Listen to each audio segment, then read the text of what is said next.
नमस्कार। आज हम एक खास किताब पर थोड़ी गहराई से बात करने वाले हैं। हाँ, ये है मध्य प्रदेश परीक्षा धाम। बिल्कुल। प्रवीण साहू जी की लिखी हुई है और परीक्षा धाम पब्लिकेशन ने छापी है। सही।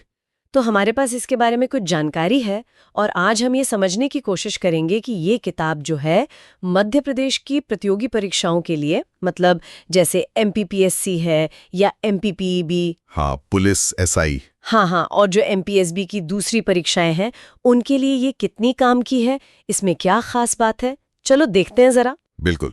पहली बात तो ये कि ये किताब ऐसा लगता है कि खास तौर पर हिंदी मीडियम के छात्रों को ध्यान में रखकर बनाई गई है। हाँ, ये जोर देकर कहा गया है और दावा ये भी है कि इसमें MPG के मतलब मध्य प्रदेश का सामान्य ज्ञान उसको बड़े आसान और व्यवस्थित तरीके से समझाया गया है। और ये लेटेस्ट एडिशन भी है, चौथा संस्करण 2024-25 वाला, मतलब सिलेबस के हिसाब से अपडेटेड है। हाँ, वो तो जरूरी है। और देखो, दिलचस्प बात यह है कि इसका मकसद लगता है कि मध्य प्रदेश से जुड़ी जितनी भी जरूरी जानकारी है, जैसे भूगोल हो गया, इतिहास है, संस्कृति, अर्थव्यवस्था, प्रशासन, वो सब एक ही जगह मिल जाए। अच्छा, मतलब वन स्टॉप सोल्यूशन जैसा। हाँ, कुछ वैसा ही। और इसे यूनिट्स में बांटा है, जैसे इतिहास की यूनिट, भूगोल की, अर्थव्यवस्था, संस्कृति, फिर पर्यावरण, विज्ञान, ICT और हाँ, जनजातीय विरासत पर भी फोकस है। ये स्ट्रक्चर तो ठीक लग रहा है, पर इसमें बताया कैसे गया है, मतलब प्रेजेंटेशन कैसा है? हाँ, वही तो देखो, इस किताब में ना ऑब्जेक्टिव फॉर्मेट पर काफी जोर है। वस्तुनिष्ठ जिसे कहते हैं। अच्छा, मतलब MCQs। हाँ, हजारों मल्टीपल चॉइस क्वेश्चंस दिए गए हैं प्रैक्टिस के लिए और साथ में जानकारी को आसान बनाने के लिए तस्वीरें। हाँ, तस्वीरें हैं, नक्शे हैं और टेबल्स यानी तालिकाएं भी हैं। अच्छा, ये विजुअल एड्स तो काफी मदद करते होंगे, है ना, खासकर जब बहुत सारे फैक्ट्स याद रखने हो। बिल्कुल। जैसे मान लो अलग अलग जिलों की कोई खास बात याद रखनी हो तो नक्शे से आसान हो जाता है। या जैसे जनजातियों की तुलना करनी हो। हाँ, बिल्कुल सही।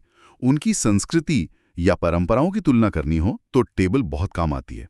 किताब का दावा तो यही है कि ये सब तरीके अपनाए गए हैं। सही कहा। और ये भी जिक्र है कि MPPSC सिलेबस के कुछ खास हिस्से, जैसे यूनिट 10 है मध्य प्रदेश की जनजातियां और लोक संस्कृति वाली, हाँ, और यूनिट 7 विज्ञान और पर्यावरण, और यूनिट 9 सूचना प्रौद्योगिकी मतलब ICT, हाँ, इन पर ज्यादा ध्यान दिया गया है। हाँ, ये अहम है क्योंकि ये कुछ ऐसे एरिया हैं जहां छात्रों को अक्सर थोड़ी मुश्किल होती है। वही मैं सोच रही थी, खासकर ICT जैसा तकनीकी विषय हिंदी मीडियम के छात्रों के लिए इससे कैसे आसान बनाया गया होगा, ये जानना दिलचस्प है। देखो, जानकारी तो यही है कि तकनीकी विषयों को भी सरल भाषा में समझाया है। अच्छा।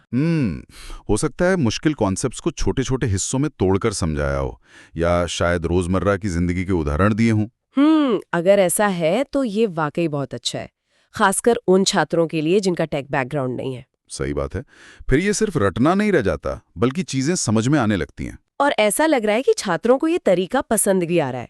जो रिव्यूज मिले हैं उनमें लोग इसकी आसान भाषा की तारीफ कर रहे हैं। कह रहे हैं कि कवरेज बहुत अच्छा है, पूरा सिलेबस कवर होता है और बिल्कुल परीक्षा पे फोकस्ड है। कई लोगों ने तो इसे सबसे अच्छी या बहुत उपयोगी बताया है। हाँ, देखो, पॉजिटिव फीडबैक मिलना तो अच्छी बात है। ये दिखाता है कि किताब कहीं ना कहीं छात्रों की जरूरतें पूरी कर रही है। बिल्कुल। पर यह भी है कि हर किसी का पढ़ने का तरीका अलग होता है ना? जो एक के लिए बेस्ट है जरूरी नहीं कि दूसरे के लिए भी हो। हाँ, वो तो है। लेकिन फिर भी अगर लगातार अच्छे रिव्यूज आ रहे हैं तो मतलब ये है कि एक बड़े वर्ग को इससे फायदा हो रहा है। तो कुल मिलाकर हम ये कह सकते हैं कि मध्य प्रदेश परीक्षा धाम एक कोशिश है एक कॉम्प्रहेंसिव गाइड बनने की। हाँ, बिल्कुल। एक ऐसी गाइड जो संरचित हो, अपडेटेड हो और जिसमें सरलता और प्रैक्टिस पर खास जोर दिया गया हो। मध्य प्रदेश की प्रतियोगी परीक्षाओं के तैयारी करने वालों के लिए। सही। और ये मुझे एक सोचने वाली बात पर लाता है कि किसी स्टडी गाइड में जानकारी को जिस तरह से पेश किया जाता है, मतलब जैसे ये नक्शे, टेबल, आसान भाषा का इस्तेमाल, ये चीजें सिर्फ परीक्षा में